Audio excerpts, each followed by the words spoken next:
popular candidates na ito to the finish line with no opposition candidates in sight, railroading the entire legislative body.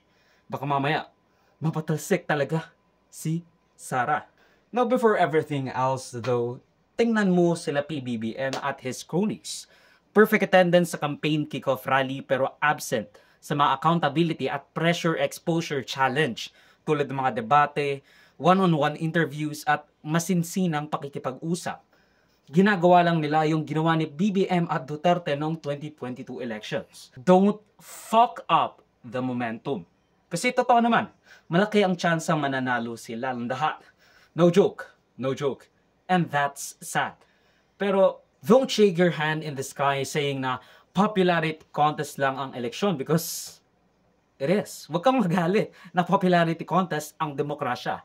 That's democracy. Whether you like it or not. Ganon ang electoral system natin.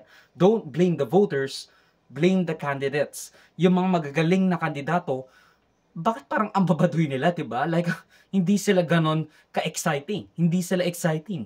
Kung gusto talaga nilang mag-serve, they'll create a momentum greater than these people na ayaw natin sa mga ganoong posisyon.